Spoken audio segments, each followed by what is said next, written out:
Hello everyone, welcome to part 2 of Taylor Swift's tree. We are going to do some more advanced work to get her family further back. I'm so excited to do this for you.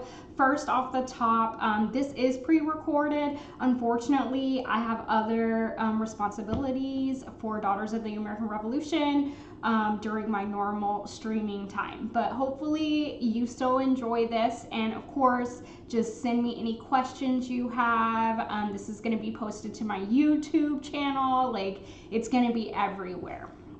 So if you remember, where we left off was we got everyone back through the 4th generation. So Taylor's 1, her parents are 2, grandparents are 3, great grandparents are 4. We got everyone back to the 4th generation. We went a little bit further on a couple lines, but now we're going to keep going even further to see what else we can find out about her family.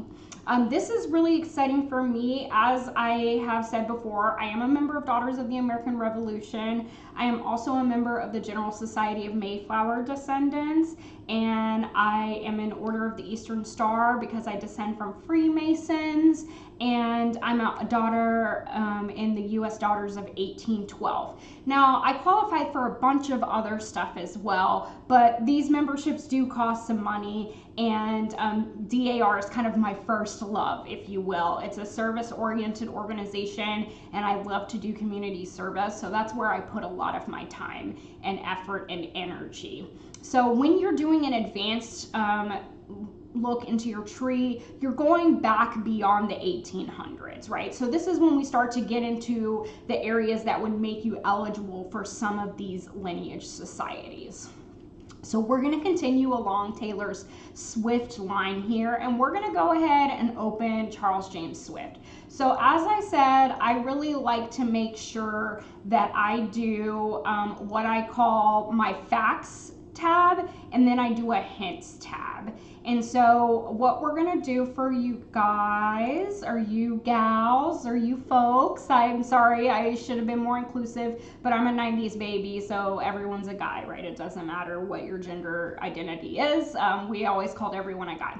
But I'm gonna go ahead and split my screen for y'all, and hopefully it will allow me to do this. Oh, it only gave me the one screen for y'all. So we'll see if I can pop that in for you real quick.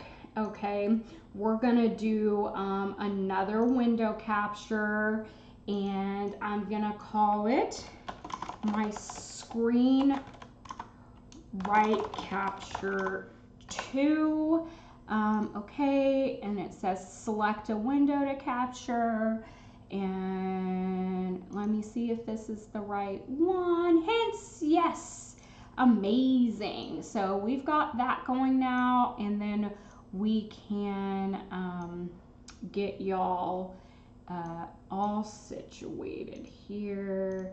I'm gonna unlock that. I'm gonna move this over. I'm so sorry you guys are getting kind of like a not very exciting look into the background for this, but I didn't anticipate what I was gonna be doing. Okay, so we're gonna remove that, and then pop that out for a second, and then we're gonna do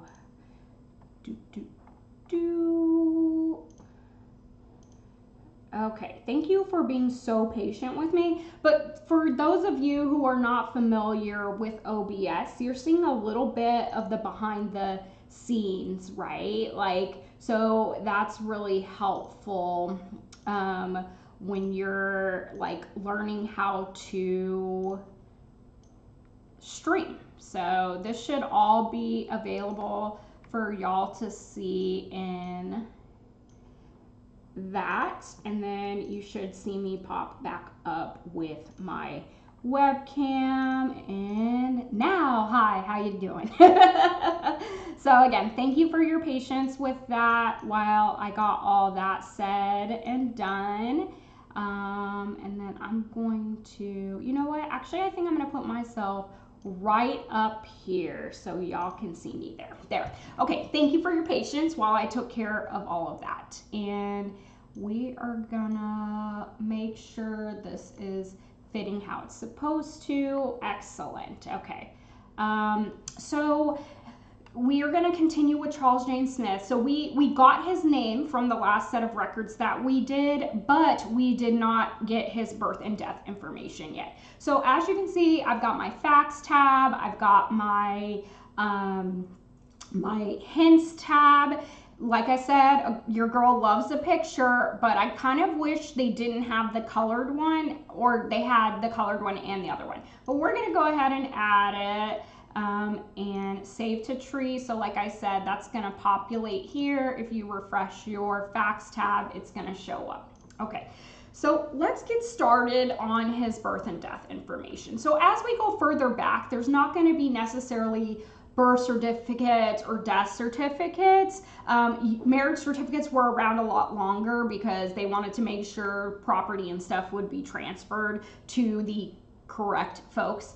But in the hints tab for Charles James Smith, we have someone else's family tree, which I also discussed last time. I don't trust anyone's research but my own. Now, they can provide helpful hints, but we only go there if we don't have any other good hints for primary source information. And primary source information, again, is information that was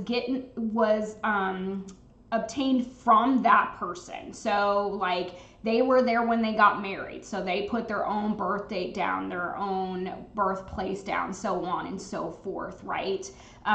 So we want something like that, or a church record that their parents were there and could fill in the information.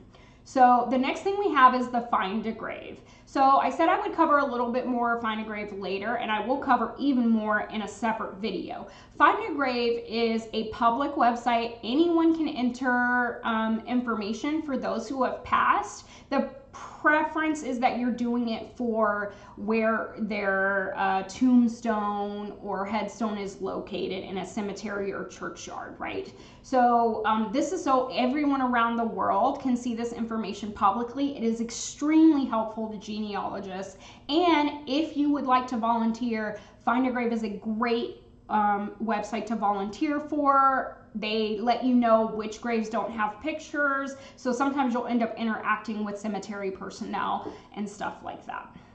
And so now we've got census record. Again, for the earlier generations, we weren't really doing a lot of information from the census records because the more modern it is, the more likely we are to have a birth or death certificate or social security information. So we've got the 1900 federal census here, the 1860 federal census. We have a marriage record, but it is for one of their children. We have a death record, but it's again for one of their children.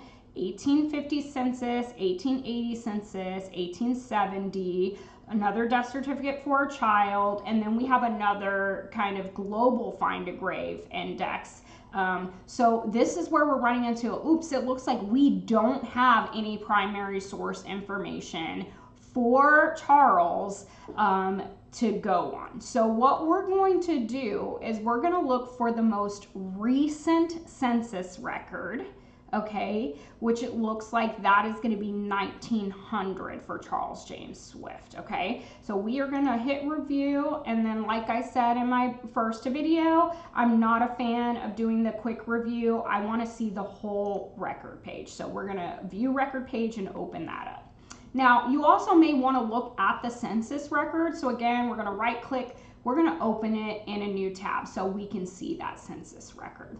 So what's great about Ancestry.com is they do highlight the family and individual you're looking for. So you see here that yellow is going to be Charles, and then the green is going to be the rest of his family. Now it is AI that's doing the highlighting, so sometimes on some census records they are a little bit off, but you just want to make sure that you are looking at the person you want to be looking at. So let's talk about the 1900 federal census a little bit. So here we have at the top different categories. And you can see as you zoom in, Ancestry kind of helps you out, or if you hover it over, they tell you. So the 1900 census gave us location, so their street and their house number, the number of the dwelling, number of dwelling house in the order of visitation is how they phrase it, sorry, and then number of family in the order of visitation.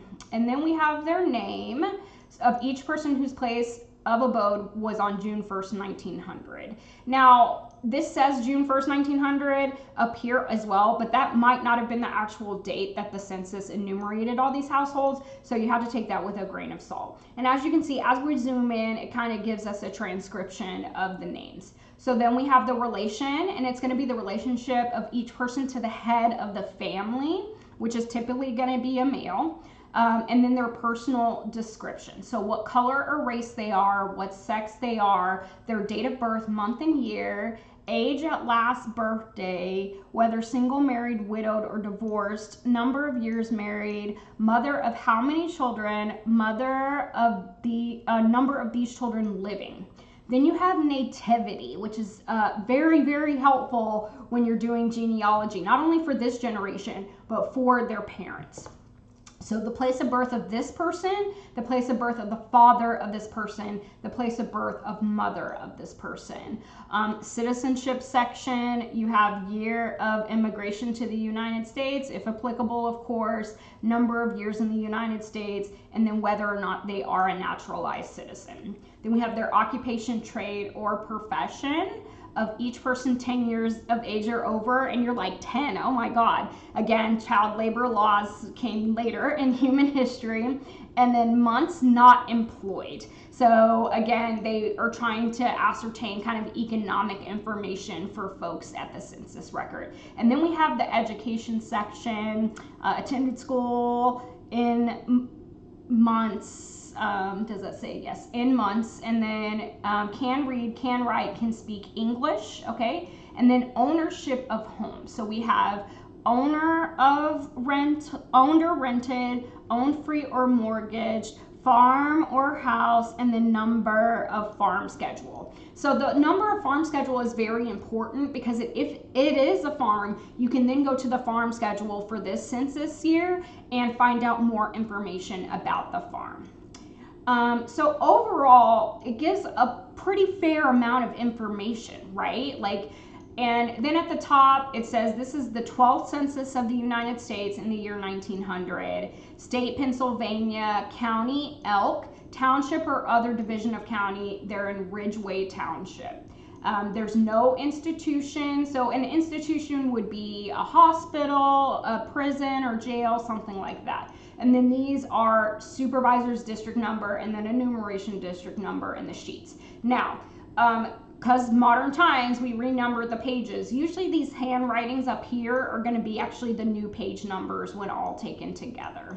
And then, like I said, it says enumerated by me on the first day of June, 1900, maybe not. And his name was James Penfield, the enumerator.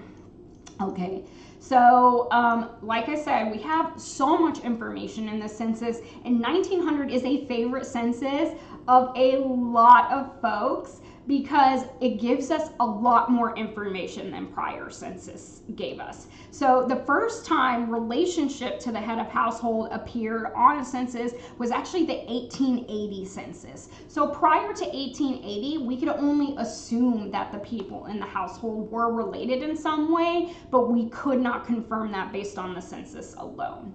Then we have, they give the birth month and birth year, which is a huge thing. Again, never done this on a census record before, and so it gave us even more information to narrow down that this is the person you're looking for, right? Or if you didn't have anything but an estimated date of birth for them, you could get a closer date of birth. Now, marital status was on there before, but years married is new, right? So this can give you an idea. So we're looking here at Charles and his wife Josephine. They've both been married they've been married to each other 31 years. So you're looking to make sure, right, that any children are going to be within this 31-year age range if you're trying to verify that they are potentially the biological children of this couple. So I don't see any on this page which would give me an indication otherwise. Actually, maybe so. Okay, so here we're going to look at this family down here. We have James S. Magnus is how they transcribed it, but it's probably Magnus. And then he's the head. He has been married to his wife, Bertha probably, for 3 years. And it says 3 children born to this mother, okay? But we look here and we have son, daughter, son, daughter. That's more than 3 children, that's 4. And because they've only been married 3 years, and we see that these children's ages are 16, 21, 22, and 24, whose children are these? Are they James or are they Bertha's, right? So again, be cautious when you're looking at these family relationships and assuming that they're all belong to both parents together, because often not the case, right? Many people remarry just as we do today. Okay, so back up to Charles and Josephine. They've been married 31 years. Their oldest child on here is 29. They are likely all their children. And it's saying Josephine has had 11 children born to her and 10 are still living. So again, another clue that they had a child at some point who has already passed away. Okay, then we have their birthplace. So everybody but James was born in Pennsylvania. And then he was, of course, born in New York. And it looks like Josephine's parents also born in New York, which is likely how the families ended up being acquainted. And of course, their kids are going to reflect both Charles and Josephine's birthplaces for father and mother's birthplaces. But Charles and Josephine's parents both born in New York. Okay, so this gives us so much information. We love it. We go here. It says that Charles was an insurance assistant, and then their daughter's a music teacher, bank clerk, insurance clerk at school. So you can see kind of what the children are doing, not only as children, but as they grow up, and some of them may have remained in their household. And it looks like everyone here knows how to read, write, and speak English. So again, great. Owned house or rented. That's an O, so he owns it. Owned for your mortgage. It says he's on a mortgage, and it is a house. So again, these little clues can tell you there's more paperwork, more documents out there about Charles James Swift. Because he's a mortgage, that means mortgage paperwork is going to be in some court record somewhere. Now, I say that, with a little disclaimer on it, because some records have been lost due to fire or natural events, right? Or just age and deterioration. So you want to be careful. At one time the record existed. If it doesn't, it's heartbreaking. And speaking on censuses, 1890 census, most of it lost in a catastrophic fire at the National Archives, which is heartbreaking for genealogists and historians alike. There are a few little bits of the regular census that survived and have been digitized and restored to the best of the ability. But the big thing that did survive from 1890 is the veterans schedule, which of course, great information, especially concerning any service during the Civil War or the War of 1812 generally. All right, so now that we've looked at this, I'm going to go ahead and close it because it usually pulls in all the information correctly. I don't really have to be too concerned about the 1900 census. So they've got kids from 29 all the way down to 7. That's 2, 4, 6, 8. So if 10 children are still living, that means 2 children are no longer in the household. So we're going to go ahead and click yes here. And we are going to click that and save it as an alternate because the only name we have saved here on the fact side is that Charles James Smith. and it's going to give us so much more information, right? March 1845 is about when he was born in New York, and he married Josephine in about 1869. Okay. And then again, if the names are different, we're going to go ahead and save the alternate. And since these children are new past their son, who we've already saved, Archie, then we're going to start adding some new folks into the tree. So I don't remember if Archie Dean Smith, if we had Archie D. Swift. I'm pretty sure we did, so I'm not going to select this, but I am going to select this and save it as an alternate. And now we're going to start adding these siblings. So when I first started, I'm going to tell you the mistake I made. I did not add the other children or siblings and stuff of people. I didn't think it was necessary, right? But that is a huge mistake to make in genealogy, because you get so much information from what we call the fan club. FAN. So it's friends, family, associates, and neighbors. So a lot of times, if you can't find a lot of paperwork on your direct ancestor, you can go to their siblings, their parents, their children, and find out a wealth of information, especially if siblings or children married into a very prominent family in the area. Typically, you're going to have a lot more information in those family records, even on your family, because they are going to be well documented and recorded. So we like all this great information, so excited to add all these kids, and we're going to save to our tree. And, you know, sometimes it does take a second because it's information, a lot of information. So now we're going to go and we're going to refresh our facts tab, and we've got a date of birth and a place of birth. We're so excited for that. And we've got the same thing for Josephine, right? Okay, so now you're wondering, all right, Megan, but how do we show, right, that it's the parents?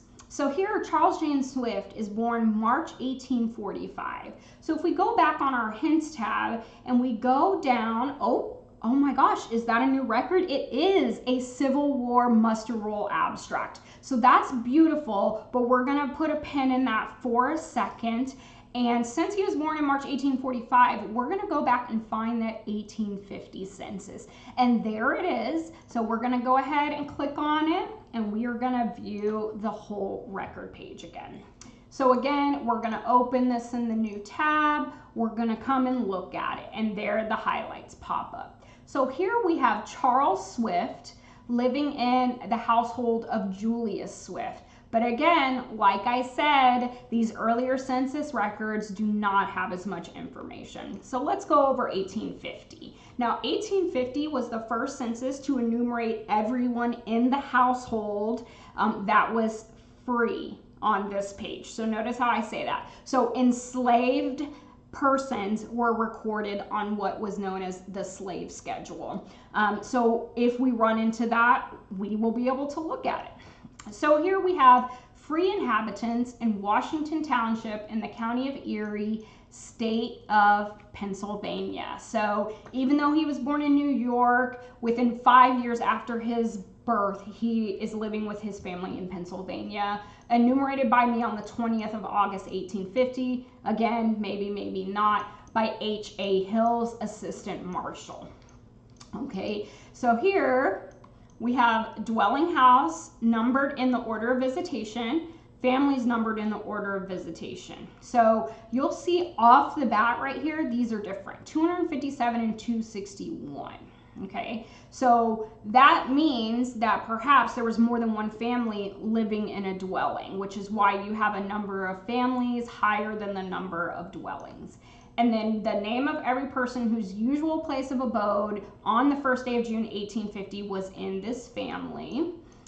You have their age, their sex, and their color. So you see white, black, or mulatto. Mulatto meaning mixed, Melungeon, biracial, triracial, multi-ethnic, however you want to refer to that. Profession, occupation, or trade of each male person over 15 years of age. So again, they're not really interested in women, which happens in our history, but we do get better, right, as we get towards the modern era. Value of real estate owned. So again, part of the importance of the census record to the government is the economic situation of the citizens of the country, which then gives an indicator of the economic status of the country as a whole. And then, of course, if you're interested in politics, census records also help determine the number of seats we get in Congress, right? So that is a big thing as well. But we're doing genealogy here. We can do political science another time.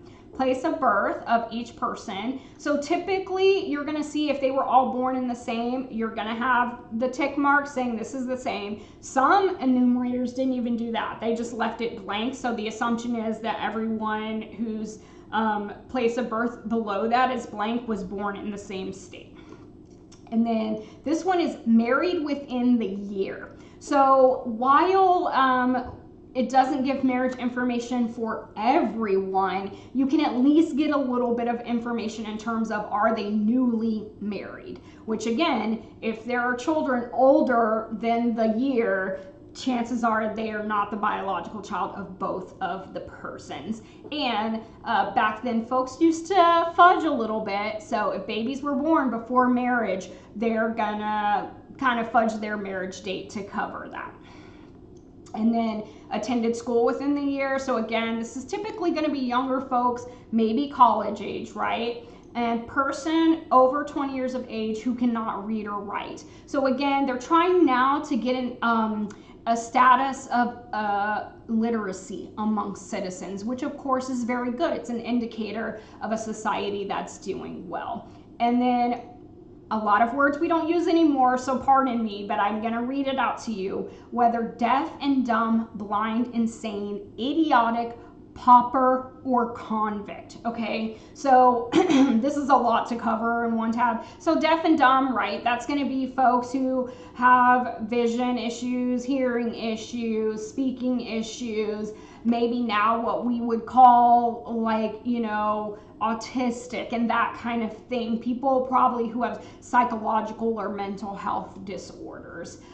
Same with insane or idiotic, right? Like it was a terrible word, and so happy we don't use it anymore. But to think of it in modern terms, that's what we're gonna go towards, right? And then pauper, so someone who is living in poverty, and then or convict, so someone who has at least been to jail or prison. What they did is apparently not important to the census. Okay, so we're gonna go look at the family. So we've got Julius and everyone living in Julius's house. Again, we make the assumption that these are all their kids, but they may not be. Some people took in nieces, nephews, or adopted unofficially, like not through the court, or they were the guardian of someone who maybe parents had passed away. So there's usually going to be a lot going on. Some census takers or enumerators would try to include the last name if they were from a different parent. Some did not. They just used the last name for the head of the household. But here we have 2, 4, 6, 8, 10 folks living with Julius, and who we assume his spouse is Lydia. Okay, lot of age range going on there. Very few females in this house. And then Julius is a farmer. The 3 oldest males are laborers. He owns about $1,500 in real estate, so doing pretty well. He says he was born in Connecticut. Lydia was born in New York. Homer was born in Connecticut. So that gives us a clue, right? Because the younger children start to all be born in New York and then later Pennsylvania. So chances are this Homer Swift may not even be a child of the two of them. He may be a family member of Julius or Lydia. We don't know that right now. So we've gotten information from this, and clearly if we go here, they're not married within the year, right? But the younger children are attending school if they're school aged. So we're going to click out of that, and we are going to go ahead and we're going to say yes. And we already have Charles Swift here, so I'm not going to click that. and then it says birth about 1845. We're going to click that and click alternate. And then as you can see, the AI did not bring in the rest of the household for the 1850 census. So unfortunately on Ancestry for this census in particular, 1850, it's kind of iffy whether or not they bring in the entire household information or just the head of the household or the person that you're adding the source to. So we're just going to save it for Charles right now, and we now have a sense of who his parents are, right? So I'm going to show you kind of how this works right here. So Julius Ceylon Swift. So if I click this, because it's green as a hint, it's going to say this is the information we have about this guy. Okay, do you want to save it or not? I typically do not save it, just if I'm doing genealogy for a client. If it matches up with all the hints I see and I'm doing like applications for one of the lineage organizations, I will sometimes save it, but only save the name and the birth and the death information. It does not automatically add these potential records here. So I'm going to click out of that, but I know from the 1850 census that Julius and Lydia are most likely his parents, right? So what I'm going to do is I'm going to go back to my tree and I'm going to click refresh, and then I'm going to go and click on the arrow next to Charles, and I'm going to add manually. Okay, so I'm going to add Julius here, and then I'm going to go sneak back over here to facts, and I'm going to view the record and open it in a new tab again. And then I'm going to click on Julius, and I'm just going to type in this information or copy and paste this information. So it says Julius was born about 1793, pardon me, in Connecticut. So I'm going to add that into his birth information, and then I'm going to save. Then I'm going to go click on Lydia, and I'm going to do the same thing. I'm going to add this manually. I'm going to click Lydia. I'm going to go ahead and put her married name in because on the census, she is Lydia Swift. And then if we find a maiden name for her later, we can change that. And then I'm going to do the same thing. She was born about 1818 in New York. And we will add that. Okay, amazing, and save. So now we have potential parents for Charles James Smith. So this is when we go and we look at our hints. We're going to go ahead and refresh our facts page and then go back to our hints again. So we have a Civil War muster abstract.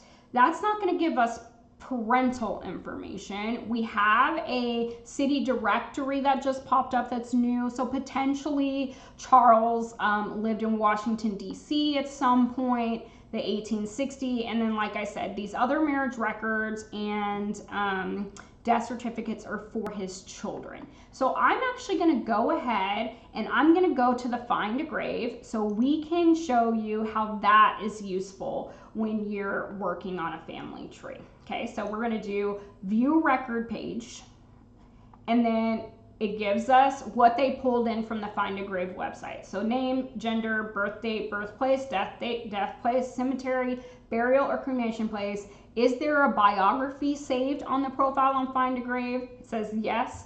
Father, mother, spouse, children, URL. So again, be cautious because all of this information on Find a Grave has been entered by someone else. So we are going to go ahead and we are going to click, and then it's going to pop open that Find a Grave in a new tab. So you don't even have to right click and open it.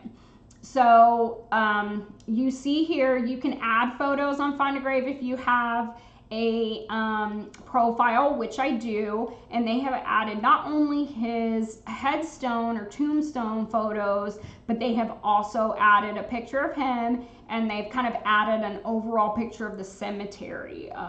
And this is the whole family plot for the Julius Swift family.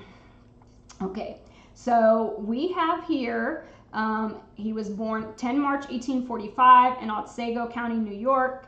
died 5 July 1902 at the age of 57 in Ridgway, Elk County, Pennsylvania. He is buried in Pine Grove Cemetery in Ridgway, Elk County, Pennsylvania. Find a Grave assigns it a memorial ID based on how many memorials have been saved to the website. And there's only a brief biography here. There are no sources. So we have to take this with a grain of salt. Charles James Fox Swift, where's the Fox coming from? I don't know. Was the son of Julius Ceylon and Lydia Hawkins Swift. He was the husband of Josephine Reno Swift. Josephine died July 11th, 1920. And then as you can see here, you can attach all of the family to each other and find a grave, which again is so helpful, especially for folks whose families don't have that much documentation throughout history. So we have here, like it said, his parents, then his spouse, his siblings, and it looks like he has half siblings as well. So Julius Ceylon was quite prolific, okay? And then we have his children here. So we have 2, 4, 6, 8, 10, 11, exactly as the 1900 census said. So again, no question in my mind that this is a different or not the same person. So I'm gonna go ahead, close out of that, and I'm gonna say, yes, this matches him. Okay, so again, we're gonna save anything that's different and make sure you click that save as an alternate button.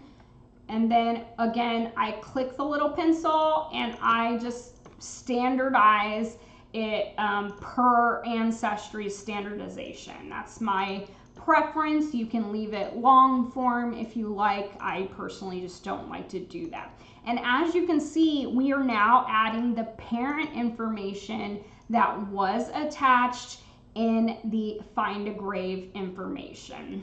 And you know what? I'm going to open that back up because I'm going to show you a couple of other things now that I'm thinking about it. And again, I'm just standardizing all of this information here per my preference. I like things to be very clean and orderly. Yes, I'm a bit neurospicy. Again, don't forget to make sure. So you'll see here, it's not standardized, and that's because it has this township in here. So again, I'm quirky, so I'm gonna go in and I'm gonna remove the county so it's standardized like that. And we're gonna continue to do that. Now this one actually did remove the county because Lower Marion Township is actually a designated township, and that is the name. So again, if things have changed, if it's not what like we have officially as the name of record for a township or place, then it will keep the county in there. And now we're starting to see the full names for the siblings because they've been saved, but maybe Find a Grave doesn't have as much information as Ancestry does. So again, I'm going to delete what wasn't there and standardize, and then add my placeholders for everything. Okay.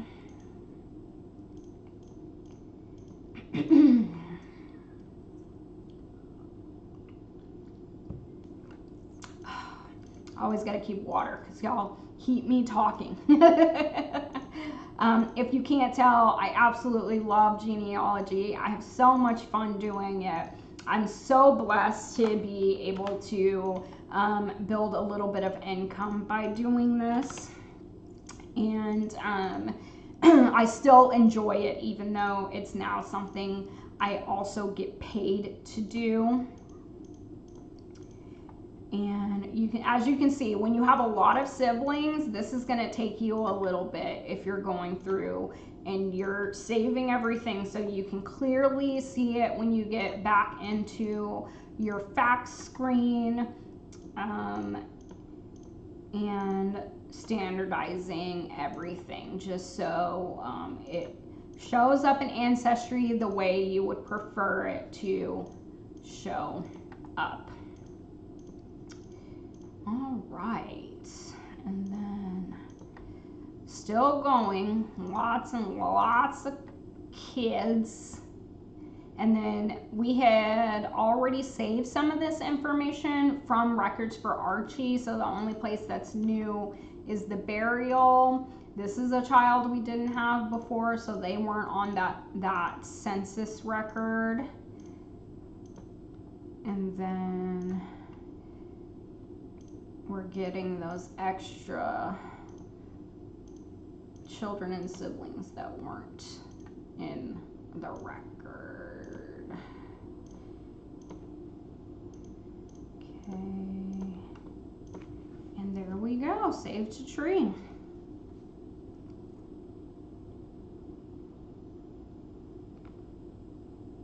Okay, so we are going to refresh Charles here, and we are going to select the fullest name. Again, don't know if Fox is actually a legal part of that name, but it may be, so we're going to go with it. And then we're going to correct the preferred birth to the one from Find a Grave. And since we didn't have a death, it just brought it in automatically. So look at that. Now he's got all the information we love to see. It's gorgeous, okay?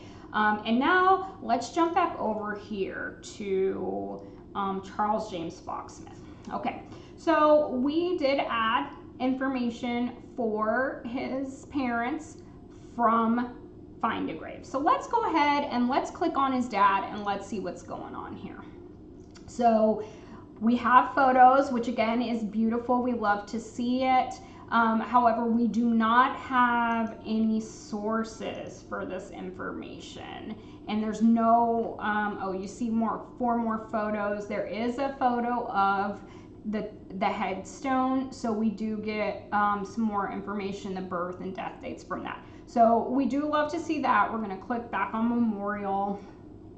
And we can see, oh my gosh, it goes back even further, which is how we get our clues about who the parents are. So it looks as though the reason why we have so many half siblings for Charles is that his father was married 3 times, and it looks like a lot of his spouses died fairly young, except for his last one, Lydia. So we're going to go ahead and we're going to go click on Julius's father. It says LT, which stands for Lieutenant Nathaniel Smith. And we know from that 1749, this probably means he's a Revolutionary War patriot. So already on your Swift line, you're likely gonna have, for Taylor, eligibility for Daughters of the American Revolution, which personally I love to see. So we do have a bio here. You can see how old this tombstone looks. It is very weathered. It has some damage just from time. But I love to see them. And then they also added his signature there. So beautiful. Another thing we love to see. So here is his bio here. Nathaniel was a lieutenant in Colonel Burrell's Connecticut Regiment during the Revolutionary War. It sourced U.S. Sons of the American Revolution membership applications 1889 to 1970. So that is a great clue, but you want to be able to go back to that application and see where they actually got the information for that proof for Sons of the American Revolution. Colonel Charles Burrell's regiment was raised on continental basis to serve in the Northern Department under General Schuyler for the year 1776, its term expiring January 19, 1777. It reinforced the troops besieging Quebec under Arnold and Wooster, and after the retreat from that position in April 76, was stationed at Ticonderoga and vicinity, where the men suffered severely from smallpox. 2 companies of regiment, Captain Downs and Stevens, were engaged in the affairs at the Cedars, 40 miles above Montreal on May 19th, and nearly all made prisoners. Lieutenants Nathaniel Swift, and then we have a source for his service, AmericanWars.org, CT American Revolution, Colonel Burrell's Regiment, 1776. Great, fabulous, I love it. That means there's proof out there. And then we have down here 4 times great-grandfather of American singer Taylor Swift. So then we have contributor Kathy Truesdale. This is her number from Find a Grave, her member number. And then we also keep going. So you see like how much of a resource Find a Grave can be, but you always want to verify, right? So we're going to go ahead and we're going to click up to the captain and see if there's any information about him. It doesn't tell us, right, what he was the captain of. Was it the Revolutionary War? Was it a war before that? Like, we don't know off the Find a Grave, but beautifully old tombstone, still pretty well preserved. And then his family keeps going, right? We love it. So Deacon Jira Swift Sr. Okay, oh my gosh, this is so exciting. Look, there's a Bible record. Oh my gosh, it's so beautiful. I'm so excited to see all this stuff. So it says here, mother provided by Kevin Avery. So a lot of us who are genealogists, you will see source notes when we update any bios on Find a Grave, because we want folks to be able to find the information just like we found it. And then it says additional information from the book William Swift, you see it's spelled with a Y here, of Sandwich and some of his descendants. Page 6 provided by FAG, Find a Grave contributor, and their number. So it says Jire, fourth son of William and Ruth Swift, born 1665, married Abigail Gibbs of Sandwich, November 26, 1697, and had by her 12 children. After her death, he married Mary Bess of Wareham, November 19, 1741, who survived him and is named with all his children and Catherine or Kirby, probably a daughter of his niece Sarah Kirby, in his will dated March 29, 1744, and presented at court May 1, 1749. Jire died after a busy and prominent life at Wareham in April 1749, aged 84. So another thing I want to bring up is also that you see he died at age 84. There's a little bit of a misconception that folks didn't live very long lives back in the day, but that is not necessarily true. Just like today, some people died young, some people died at middle age, and some people died later than that. It really just depended, although they had a lot more to contend with in terms of diseases and stuff that we don't have to deal with as often anymore. Although I just heard that someone in Lake Tahoe was diagnosed with the plague. Yes, that's right. The plague from the Middle Ages is apparently back and alive in Lake Tahoe. But that's neither here nor there. I just thought it was an interesting bit of information, and we continue to go backward. Again, since Find a Grave has information submitted by users, my preference is to see that they are providing some source information. And so then again, we have, William Smith was born in London, okay, and then they have some stuff in terms of where he was baptized in England, who he married, and then he did die here in what would become the United States of America on 15 December 1705. So beautiful line, very well documented for Taylor along the Swifts. We love to see it, but now let's go look at somebody else. So let's click over to Josephine, and we are gonna get our facts for her and our hints for her and see what she has going on. So again, we're gonna actually update this because we know her last name, her maiden name is Reno, so we're gonna save preferred on that, and then we are gonna update the date of birth from Find a Grave that we got. Make that the preferred one. So that looks beautiful. Now we've got beautiful information for Josephine.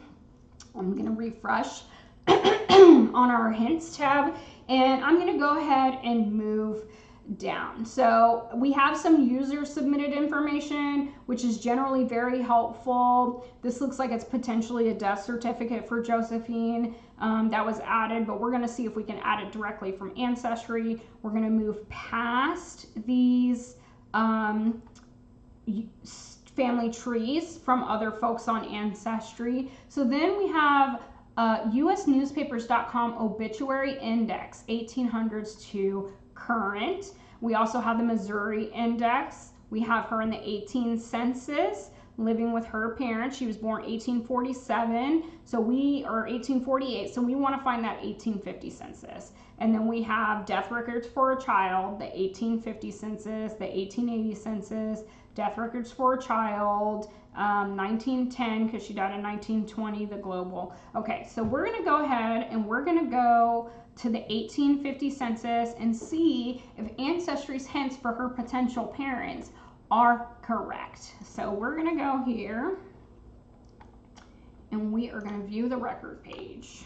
And then we're going to pop that open. We're just going to look and make sure everything looks pretty good. So Josephine here is 3. There may be a younger sibling for Martin and Hannah, a younger child. So we're just going to click right to the next page, and we do see Charles aged 1 on the next page. So always remember to check for that as well if the family continues on the next page. So we're going to go ahead and we're going to assume, yes, this is the correct Josephine, and we're going to add and check alternate for anything that's different. Oh, so for this 1850 census, it is bringing over the rest of the family. Beautiful Lafayette. Many folks were named after the Marquis de Lafayette. For those of you who are familiar, he was a very close personal aide to George Washington during the Revolutionary War, and without whom which the Revolutionary War could not be won for sure. So here we have all that. We're going to go ahead and save it to our tree. And I, again, just like to refresh. And then I'm going to go down to the 1860 census because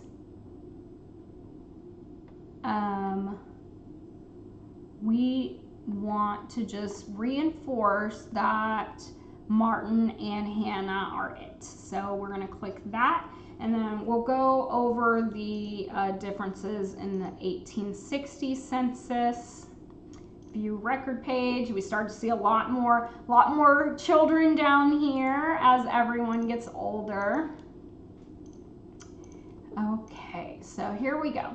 So now we have the 1860 census. Doesn't look much different at the top, but let's look. So we've got the same categories up here, but here we start to get some differences. Okay, so value of real estate and then value of personal estate. So not land and stuff, not your house, but what is the stuff in the house and how much is that worth? So a little more information. Again, we do have a married within the year, attended school within the year, and then persons 20 years of age, and we have the same category here. So the big difference is value of personal estate is then added in 1860. Again, the 1860 census is for free folks. Okay, so if you were enslaved, you would appear on the slave schedule. For the vast majority of them, not by name, just by your sex and your approximate age.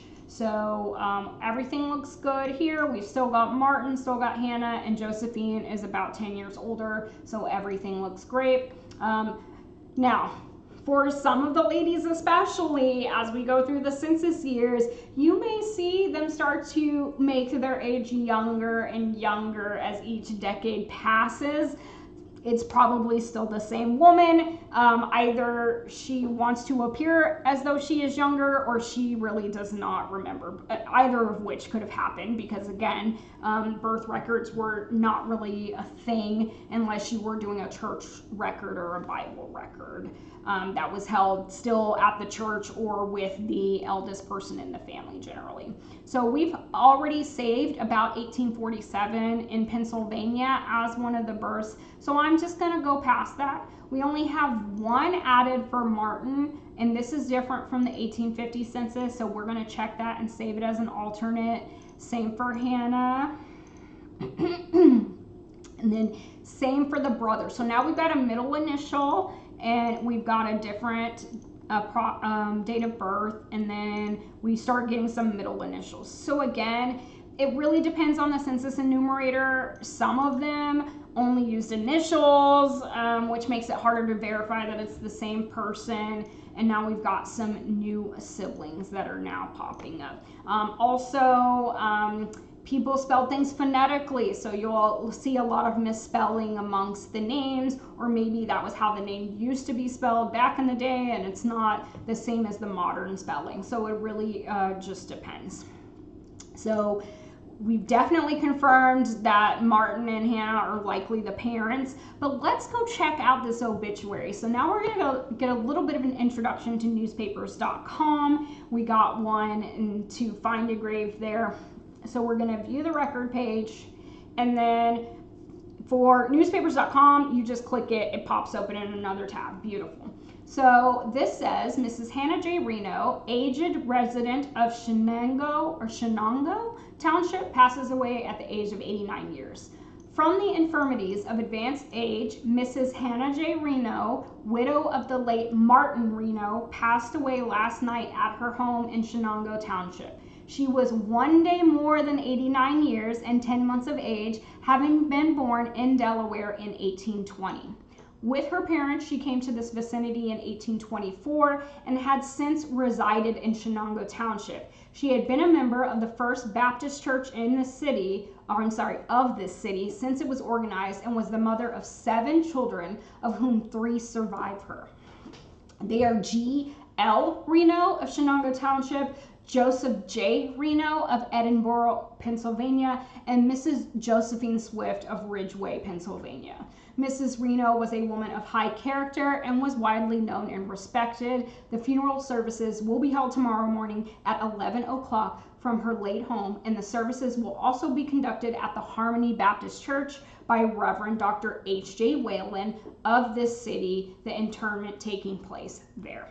So great obituary, gives us a ton of information. However, we're talking about primary source information. Obituaries are not primary source information. The reason being, people from the family are usually the ones giving the information, okay, which can be misheard. It can be mistranscribed when they write it. It can be mistranscribed by the newspaper when they print it. So again, you also always have to be a little bit careful with the obituaries, because you may find some sources or documents other places that maybe say something a little bit different or a lot different. It really just depends.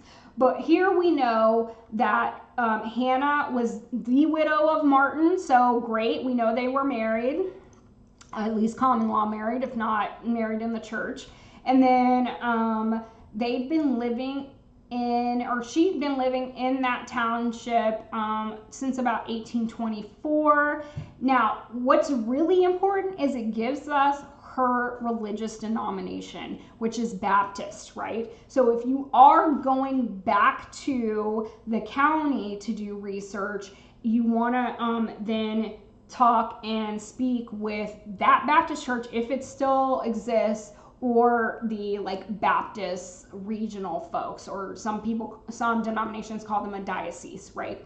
So this is actually very, very important information for us.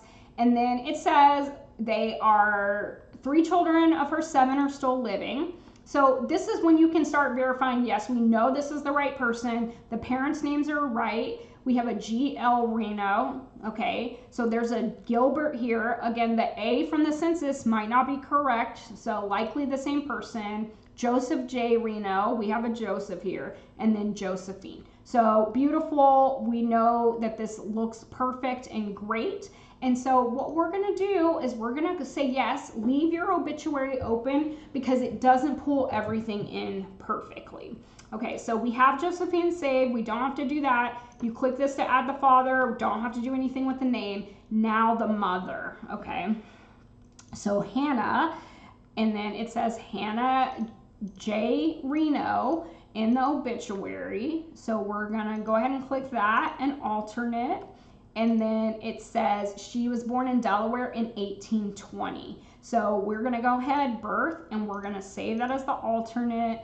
And they have the residents always, and when they pull in, and that is because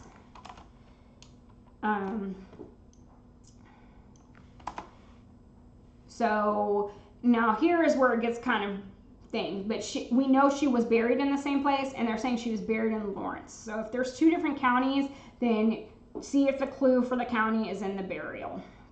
So we're going to save that. I'm actually going to type township back in. But the residence date, you want to just put in the date, the year of death. And then you want to go back to your obituary here, and it says she passed away last night in her home. Last night. It is now Tuesday, January 18th, so that means she passed away on Monday, January 17th. So we're going to go in and fix this date, 17 January, beautiful. And we're going to go back here. So sibling, we know Joseph is a sibling to Josephine, and it says T. Reno because they didn't bring in this GL Reno correctly. Again, I'm going to assume this is Gilbert. It could also be like GL Lafayette, could have a different first name, we don't know, but I'm going to assume it's Gilbert for right now, and I'm just going to save this as an alternate name, and then you save to tree.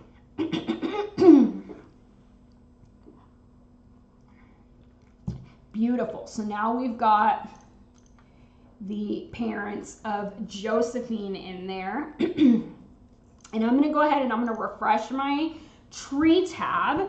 And as you can see now, we've got hence for Nathaniel and Sarah, like we saw in Find a Grave. It's saying Lydia's mother is someone named Avis Sheldon. But we're going to click on Josephine. And now it's told us, okay, Benjamin Reno, Catherine Swick, Joseph Iddings, Hannah Hoops are Josephine's ancestors. So again, I go to look to give me a little clue sometimes, right? Lots of folks come in out of Pennsylvania, but it looks like there's going to be very clear roads back to the Revolutionary War era on a lot of Taylor's lines.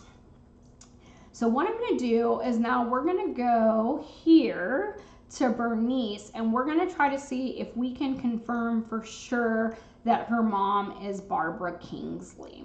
So what I'm going to do is I'm going to close out Josephine, and I'm going to click and right click and open in a new tab for Bernice, and then I'm going to open in a new tab for her hints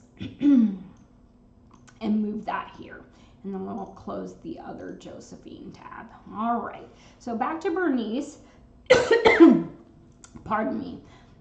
We want to verify about her mother. So we're going to look back on our hints. We're going to bypass the tree. That's a birth certificate for her child. She went to Bermuda at some point. Go Bernice, right? And then we've got 1920, 1910, 1940. She went to Brazil with her family at some point, 1950 census, 1900. So here we go, 1900, because she was born in 1882. And remember, the 1890 census is pretty much destroyed. So we're going to go ahead and we're going to review the 1900 census for her. And we're going to view the record page. And I'm going to open that up and just do a quick scan to make sure everything looks good. Yes, looking great. Wilbur and Jenny have been married 23 years. None of their children are older than 23. And she only had 2 children born, has 2 children living. So they just had the 2 daughters. And so we will go and we will save that information. And we do not have Bernice M. Thompson saved on her faxed tab, so we will save that as an alternate. We will save this as an alternate. We will save this as an alternate. Jenny's going to be new for the mother, okay? So likely Jenny comes from this Jane, right? So if her name truly is Barbara Maria Jane, Jenny is usually a nickname for Jane. And then her sibling. Okay, we're going to go ahead and save that to the tree. Fabulous. Everything looks good. Looking great. And I'm going to say again, by 1910, she is living with Archie. So just to get some more of her kids in there. Oh, excuse me.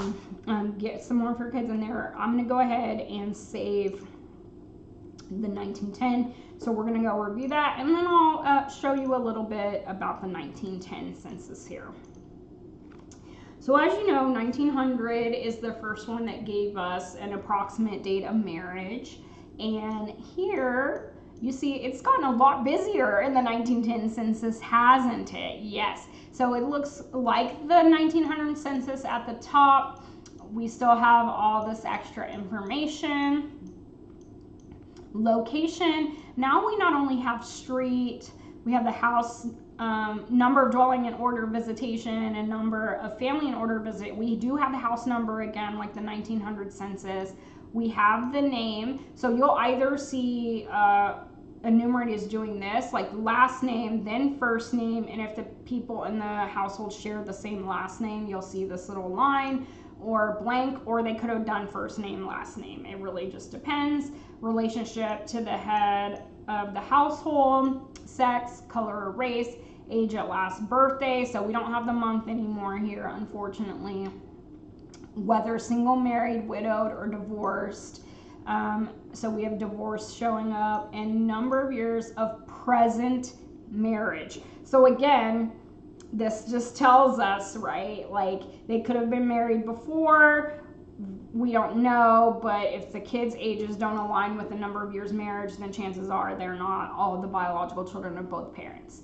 Mother of how many children, number born, number now living, and then again the place of birth of the person, their father and their mother. Citizenship is down to 2, just year of immigration and whether naturalized or allies.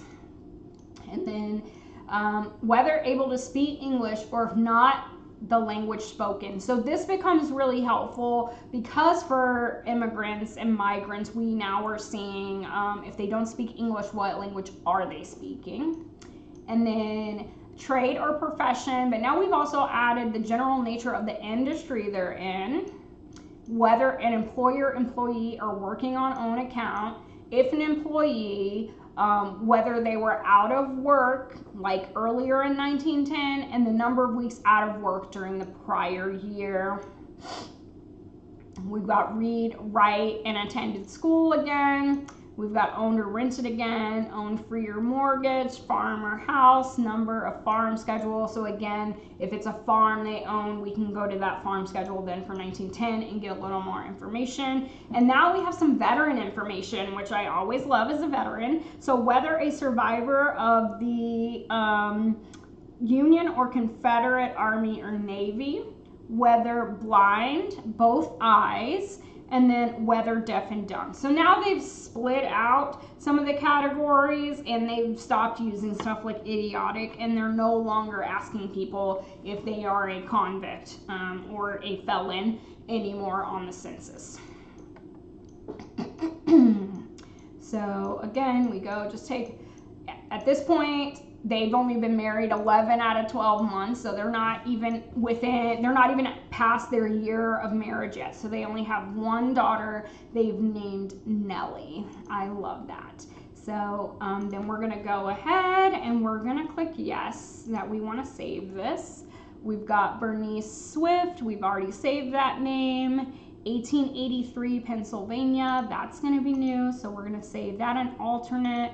This name is totally butchered, but we're gonna save it just in case it shows up on another record as that. And then Nellie's gonna get added, and we are gonna save that to the tree.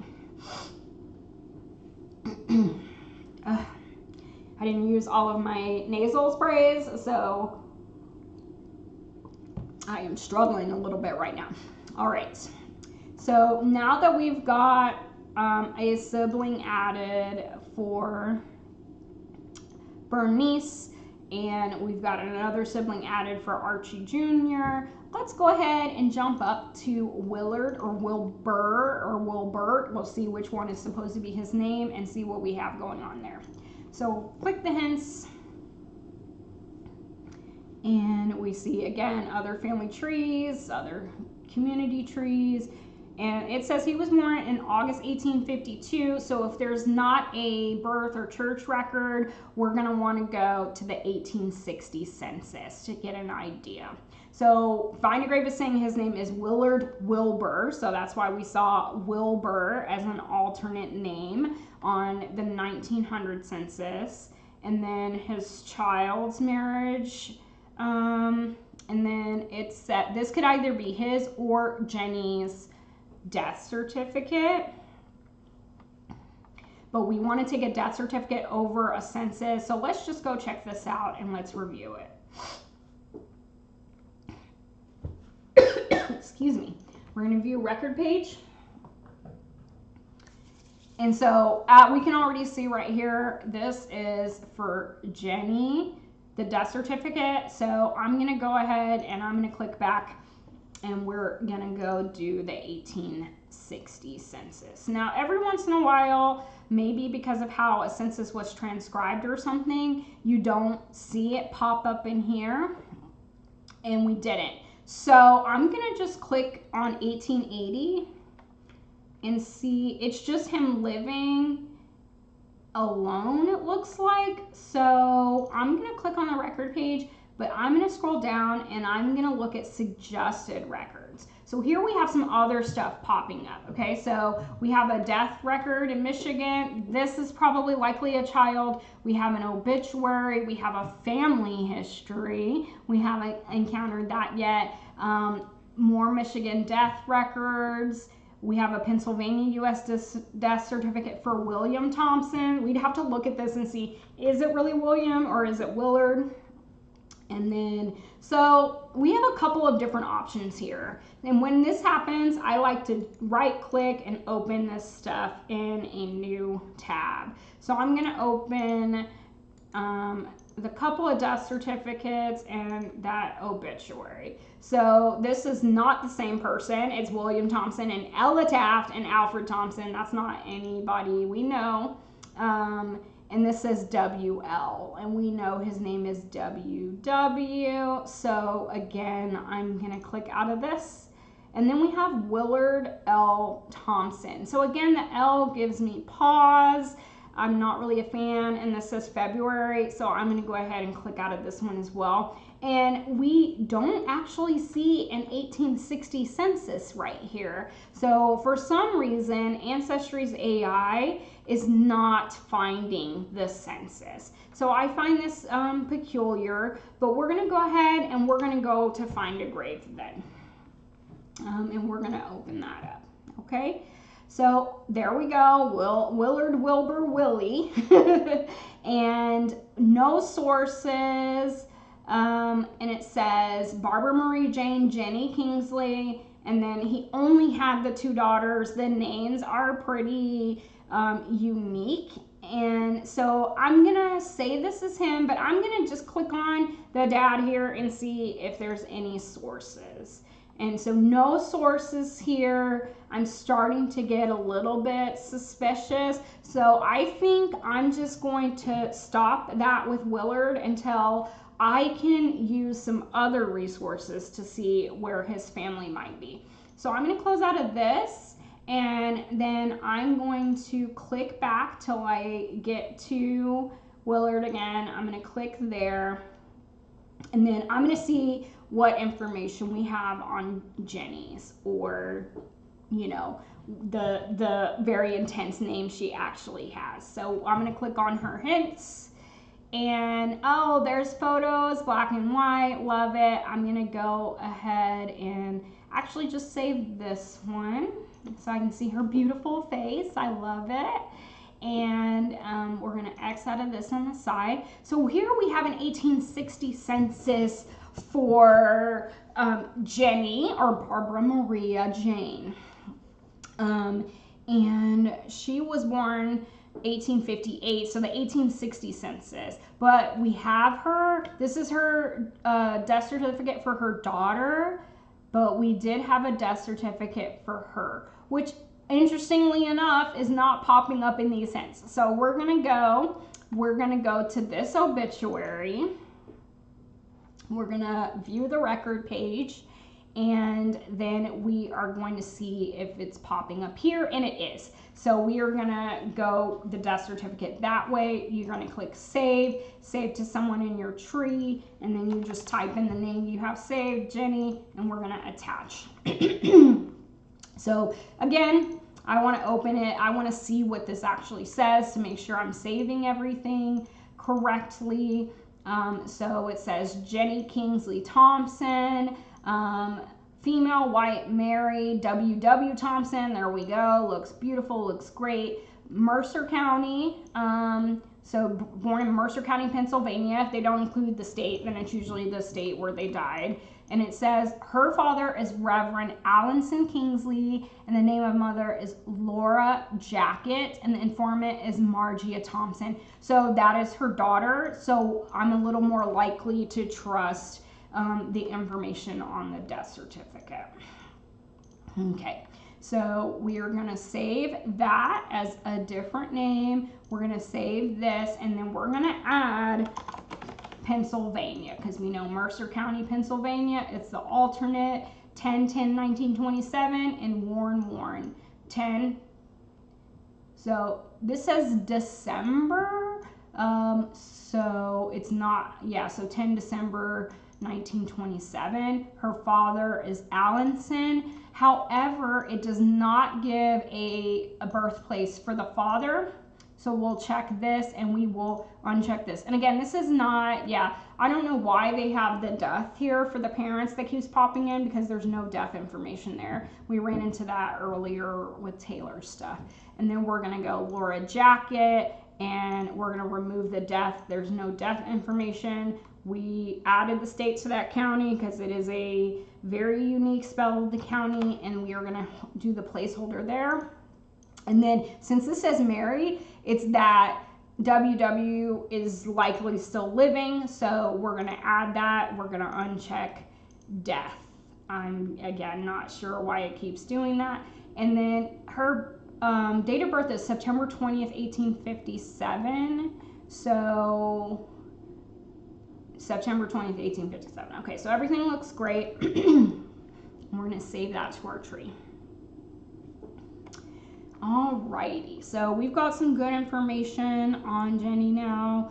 We are going to refresh this, and then we are going to save this as preferred for her birth. Yeah, you could have also added the burial information, so you can go back. I will show you how to do that. So we're going to go to our facts tab, and we're going to go here, and everything under other facts is in alphabetical, so you select burial, then you go look at it. Date of burial December 12th, 1927. And it says 40 Cemetery, and it says Warren, address Warren, PA. So that probably is the undertaker's address, but we're gonna do it as well as close as we can get it. And then you're gonna go to attach source, and then you're gonna click that Pennsylvania US death certificate. So now the burial information is now also saved. So we can exit out of the death certificate and refresh. Okay, go back to our hints, and we are going to find that 1860 census. We are going to click review. We are going to review the record page. I am going to click into this just to scan it. Okay. So here's an example of how the highlighting is one person off. So instead of starting with Allinson, they started with the last member of the household above, and they are not getting William M here. So just be careful with that, and click yes. And then we know Maria Jenny, alternate about 1858 is not yet saved, so we're gonna click that and save it as an alternate. We're gonna click that. His name is actually spelled without the N here, so again, I like to capture the alternate spellings, and so I'm gonna click down and save that one as an alternate. And then we have Laura here, and we have Laura N. Okay, so we're gonna do this, and this, and so here, Martha, it's not pulling in her age. So hers is going to be about 1845 is going to be her date of birth because it's 1860. So we can go ahead and type that in. And, and then we have Allinson Jr. And we have William. So they did pull William in, and this looks like an M to me, not an H. So I am going to hit my pencil, and I'm going to do this.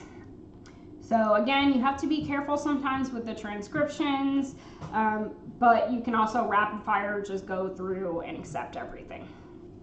So did it not save Laura's mother's information? That's interesting. Okay. So I'm gonna do this. Go to facts, go to 1860 census, open my record in another tab, and then I'm gonna go down and click Laura and wonder what happened here. Okay, oh yeah, that's right, because we saved it as an alternate. So it did get it. I just forgot. Oh, it added WW as another person. So if this happens and you want to merge them, you click on Willard, and then you click your little wrench, you go merge with duplicate, and then you type in the duplicate name, and you select, and you click merge, and it's going to do that.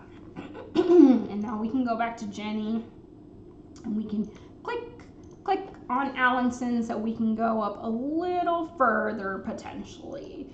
And we're going to go to our hints,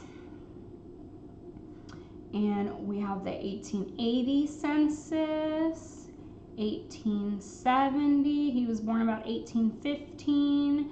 We have a community tree, we have the find a grave, we have the 1840 census, we have a marriage record for the child, 1850. Okay, and then we have New Jersey Births and Christenings Index. This is actually a great resource, but as you can see, it's an index, so here you can't see the actual, oh, I'm sorry, I'm yawning. You can't see the actual page. So what do I want to do first? Curious. Okay, let's go look at the 1840 census. Let's look at a new one. Alrighty. So already you can see what's this? There's barely any information on this guy here. Yeah, unfortunately. Okay. So we're gonna go here. We know the name. Actually, not that common back in the day. I've not run into an Allinson before. Residency 1840 because that's the year of the census. Home. So he was born in New York and he is in New York. So again, just little clues that make it more likely that it's him. Free white persons, males, age 20 through 29. That fits in again with his estimated date of birth. Free white persons, females under 5. 3. Free white persons, females 30 through 39. 1. So either Laura is older than him or there's another older woman living with him. Persons employed in agriculture 1. Free white persons under 20. 3. Free white persons 22 through 49, 2. Total free white persons 5. Total all persons free white, free colored slaves 5. So this is indicating, at least from what it's pulling in for an index, that this is not a slave holding family. It's more common than people think, right? Not everyone could afford to have slaves, but it wasn't just rich folks that had slaves either, because a lot of folks just couldn't get by without enslaved labor, unfortunately. At least that was the idea back in the day. So sometimes your family's going to hold slaves, sometimes they're not going to hold slaves. It really just depends. One of the most recent Revolutionary War patriots that was accepted by DAR in my family turned out to not only be an enslaver, but he was a co-investor in the slave ship Abigail out of Warren Township, Rhode Island. And this was not a surprise to me, but it was unusual on the white side of my family because the vast majority of them were very staunch abolitionists and didn't actually hold slaves. So I just found it interesting that that one line of the family was just so vastly different, right, from everyone else I had researched thus far. So let's go look at it. So here we go, like, it's just as basic can be, right? It's mid, it's giving mid. So we go here, there's no highlight, because again, this is not as easy for AI to look at. So we see here, and this is where the fan club comes into play, right? Like, you want to see who were your person's neighbors, because chances are they're going to keep being neighbors, okay? So we've got Porter. It looks like this is either Sukins or Lukins, Gilbert, Perkins, Ralph, Saxon, Hollum, Beardsley, Carpenter, Sleeper maybe, Fairhawk, Bush, Churchill, White. Then we've got Orrin Kingsley here, okay?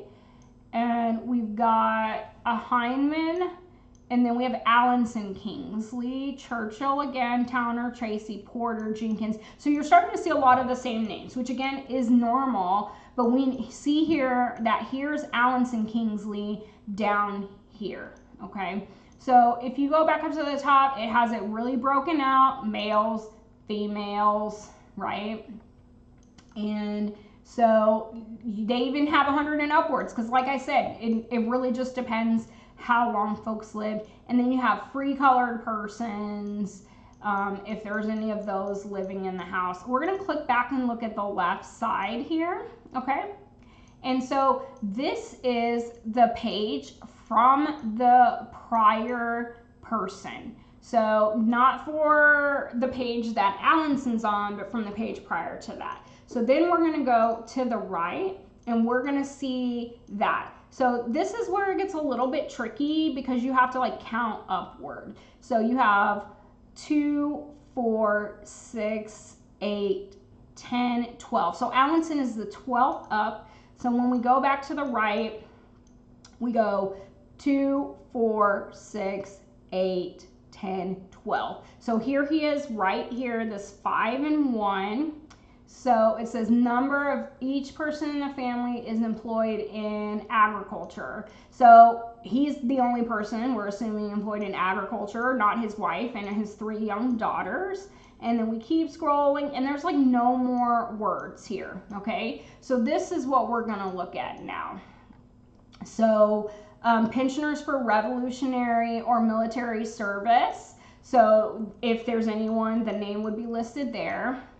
And then we have ages for the pensioners. Then we have the deaf, dumb, blind, and all that again, because we went even further back, like what their ages are, what their infirmity is, and then persons included in the household, insane, and all this, right? And now it's like asking about schools and everything. So this is actually pretty extensive information for the time period, but again, it's not well organized in terms of there's a line between each person and everything like that. But you can still get a great idea of what's going on in your person's household.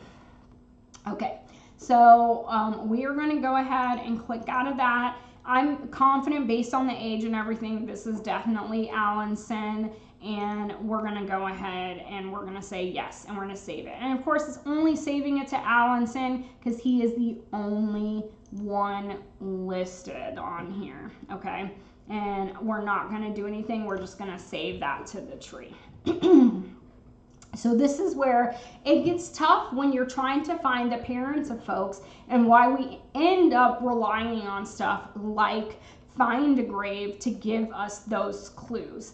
Right now we're focused on Ancestry, but there are other resources that I will cover in later videos about how you can find more information to help you more conclusively prove that you have the correct family line.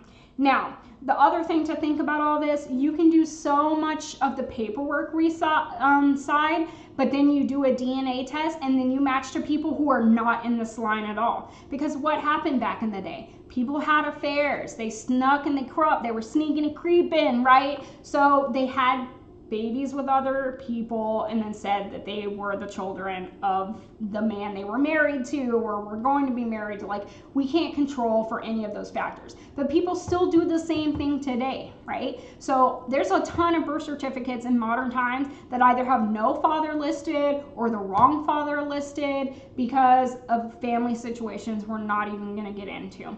So one thing I am going to ask you to do is, if you're one of these people in one of these situations and you've done a DNA test or you later find out who your parent is, get your birth certificate amended and get their names corrected. It just makes it so much easier for the descendants that are going to come after us 200 years in the future. And even if you don't have children, it's still very important to leave correct information behind, because you may have other people, distant cousins, who are researching the entire family and they want to know about your life. So please do the best you can. If you have the means and the resources and the bandwidth, please get your birth certificates updated. Please change your names legally in the court, because while it can be sealed now, it's going to help, again, 200 years in the future for us to be able to trace all that information.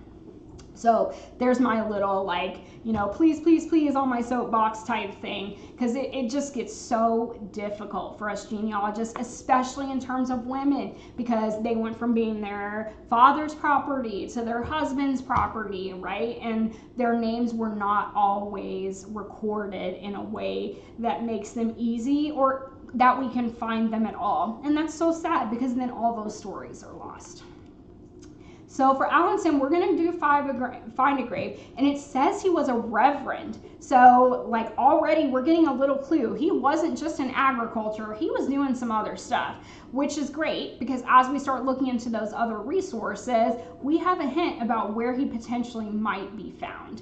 So we're going to again click the URL so it'll pop it open. And then it says here, Reverend Allenson Kingsley Sr., and he was born 1815 in Pennsylvania, died 1881 in Pennsylvania. And it says son of Orrin, buried here, husband of Laura Jacket, buried here, brother of Henry, buried here. So we saw an Orrin on the 1840 census. So that gives us another clue that he is definitely the right person. We are in the right spot, right?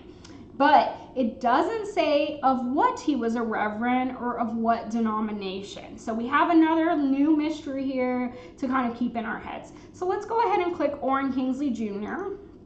and we are going to take a look.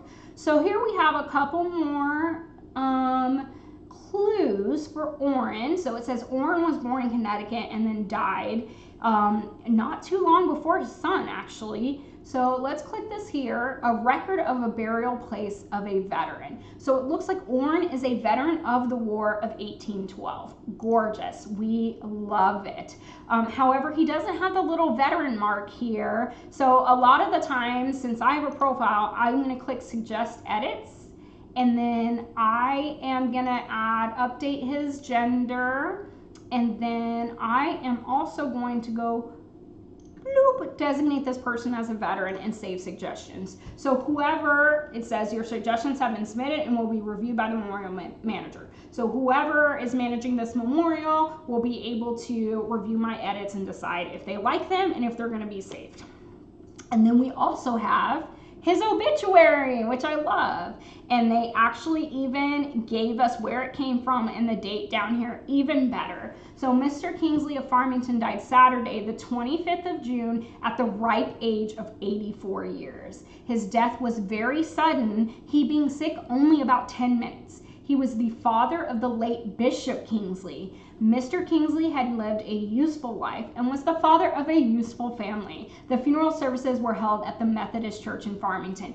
Boom, we got it. They were Methodists. So again, if we go and that Methodist Church in Farmington still exists, that is probably a gold mine of information, especially since they were reverends and his sons became a bishop, because the higher you are in the church, the more likely you are to be recorded. Okay, so I love all this, but again, I want a little more proof that Orrin is his father, okay, because in his obituary, it does not list any of the names of his children. So I'm going to put a pin in that as well. And we are going to click back on Allenson. And so when you have these multiple tabs open, you can also do this. You can go to the tree in this tab, and then we're going to go back and we're going to refresh the tab on this side. So now we've got even more of the 5th generation filled in, which is great. We've got Willard. It's not really giving me clues. Again, like I said in there, we didn't even have the census with his parents that was popping up in the hints. So that's definitely going to take some more research. And then we have Jenny. And so now we've got her father and her mother. And we've already got Charles Douglas, but we didn't add any of the birth and death information. So we are at 1 hour and 40 minutes. So what I'm going to do is I'm going to skip a little bit further down because we have some exciting names here. So I'm going to click here. I'm going to right click on hints, open it. And then I can delete the tree here on the right side. So we have our hints tab open, and then I'm going to open Elmer and have our facts tab open. So we have very little information that we saved for Elmer. So we're going to go and we're going to get some more good stuff. So he has a Social Security death index. And he has a marriage index. So we are going to go ahead and we're going to save the Social Security death index information for him. And this one doesn't give the parents. I'm going to scroll down just to see. Ooh, application and claims index. Let's click it. Let's see what's going on. Oh, that's for his child. Bummer. We're going to go back. Okay. So we're going to go ahead and just save this so we get a more complete date of birth and date of death. And then I'm going to save the alternate, and save the alternate. Great. Doing a great job with that. Okay. And then we are going to go down to that marriage record. Boop, boop, boop. There it is. And we are going to review that. Okay.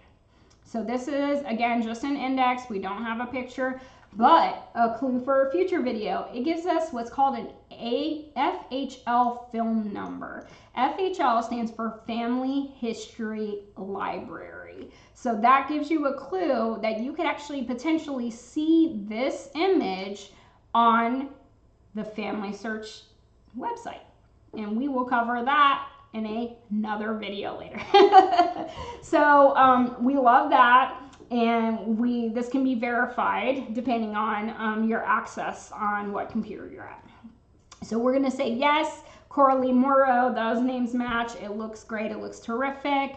The last name spelling is a bit different here, so we are going to save this as an alternate, and that tends to happen with a lot of Germanic last names.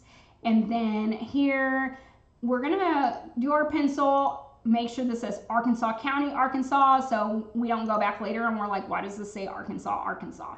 We're going to save the alternate year of birth, and then we are going to clean up some of this stuff. Yeah, it looks beautiful, and save it to the tree. All right. So we're going to do that. We are going to make that other date preferred, and we are going to make the more specific death date preferred, and refresh all this. Okay, so he was born in 1897, so let's find that 1900 census so we can get his parents. Beautiful. We're going to do the view record page, and we're going to open up that image in a new tab. And our highlights pop up.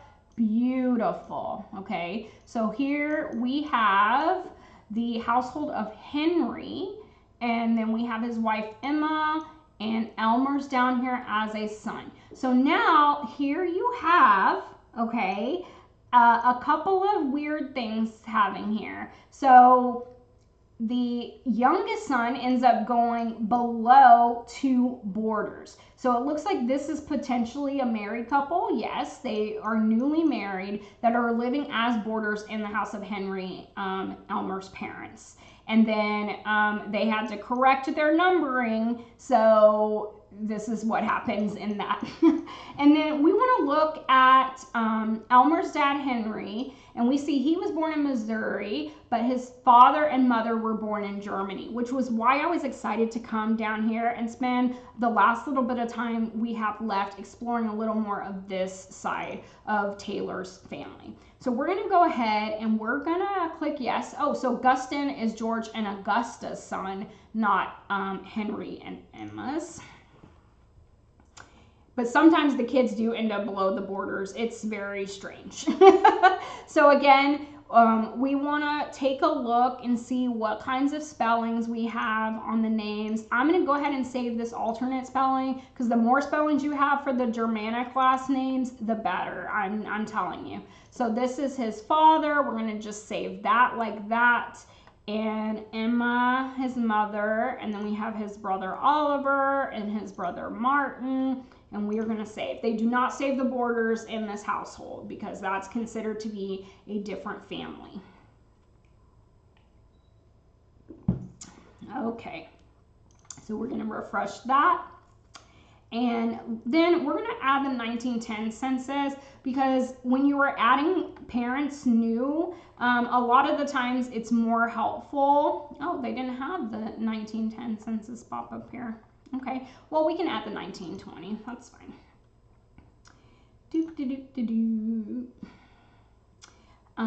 And then we can cover the differences in the 1920 census later. But you see here that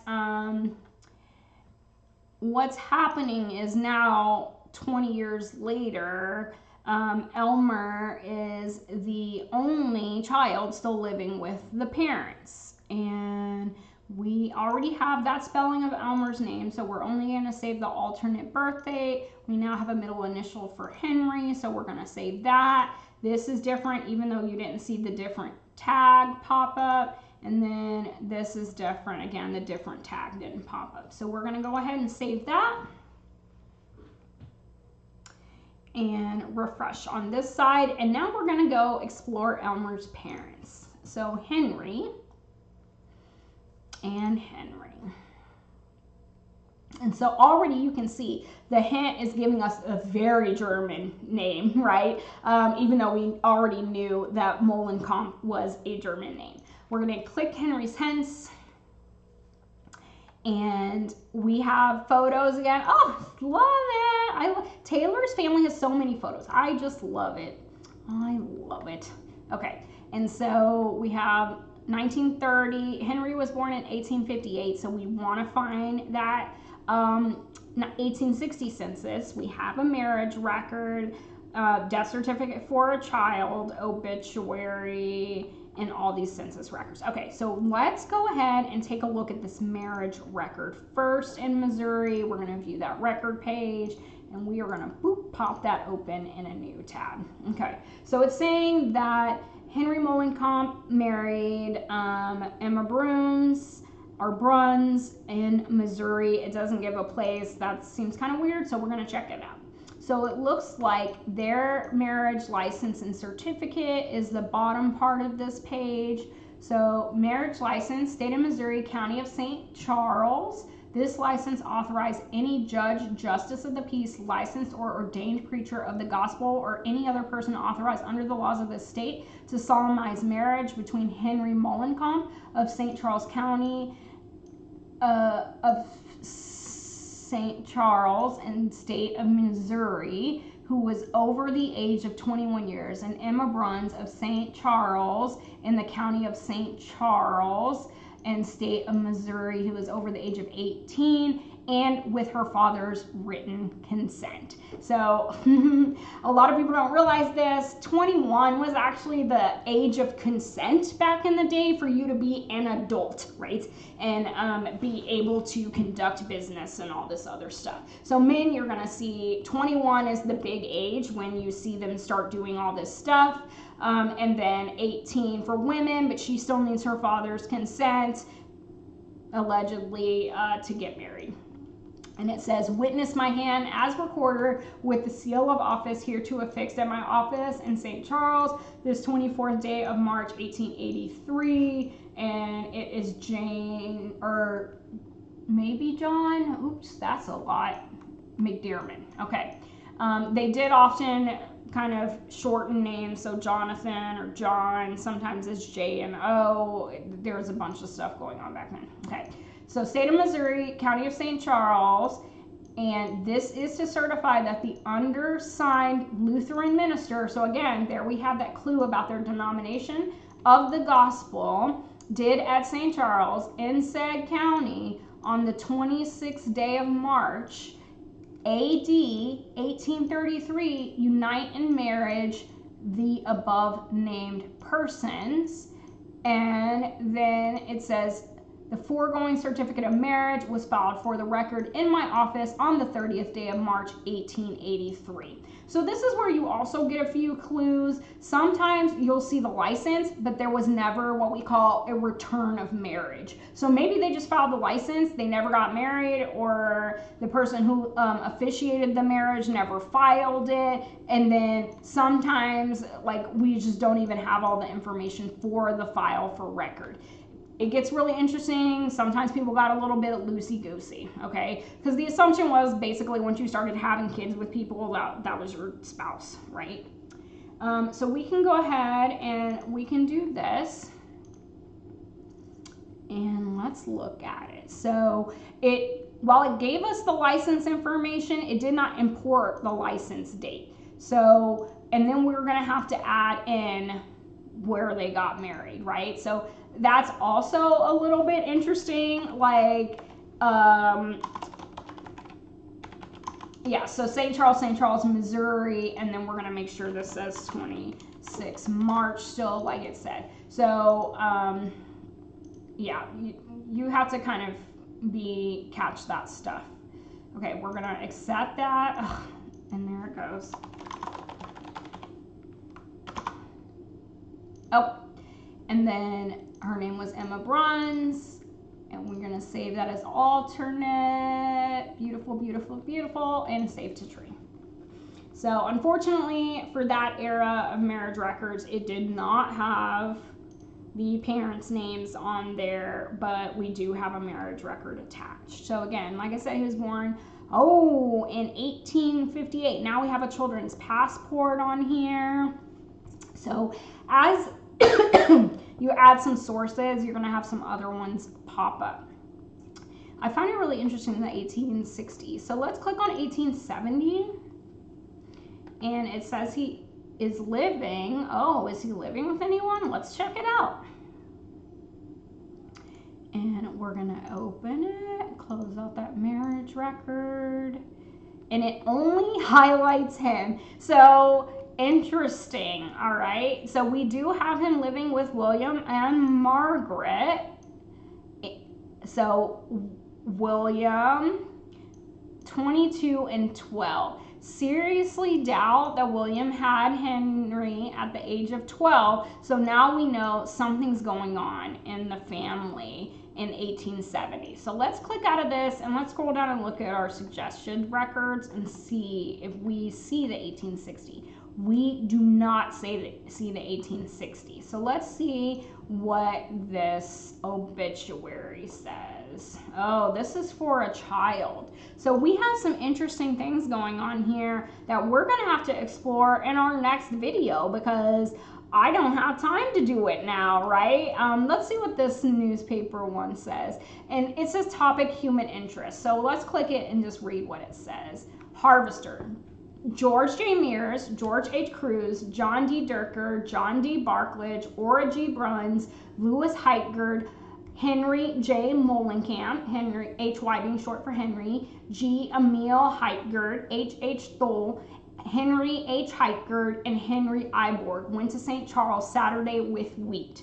An enjoyable social event occurred at the home of Henry Heitgerd Sunday. A large crowd was present and a fine time was had. Refreshments were served. So we know that these guys all harvested some wheat and took it to St. Charles, and then they had a fine party. So again, doesn't give a whole bunch of information, but it gives us people in the fan club, right? And we already recognize Bruns, right? So we know that's likely the family of his wife. So we're getting clues all the time, even in the stuff that is not very specific.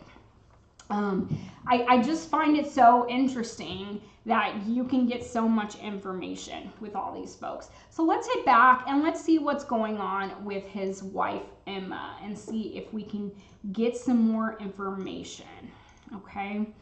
So we got her opened up on both tabs, and we're gonna take a look at her hints. So, ooh, look at this. Okay, so there's more than just potentially Emma in this photo. So let's right click it and open it up.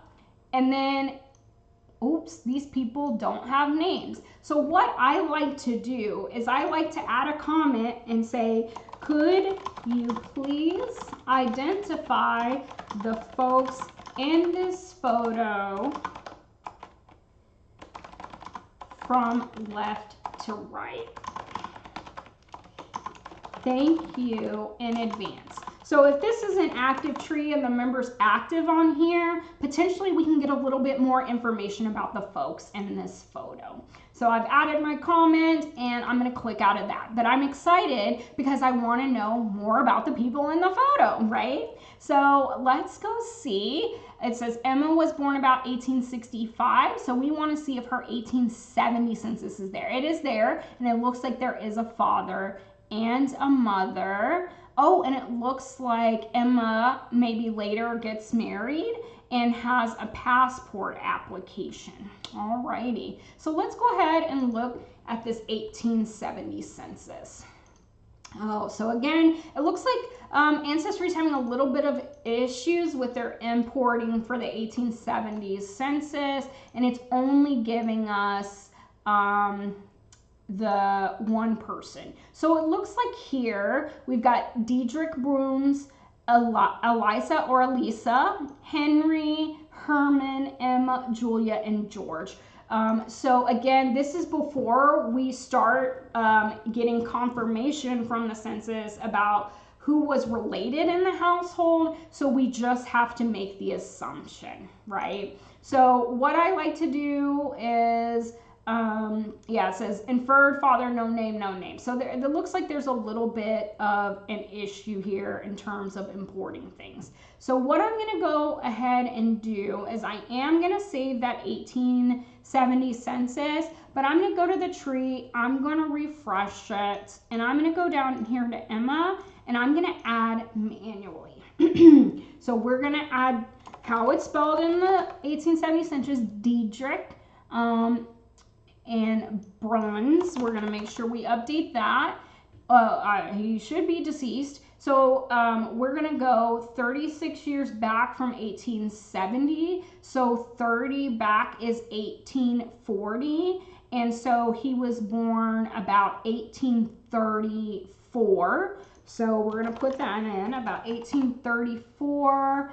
And it says in Hanover, okay? So Hanover, Germany.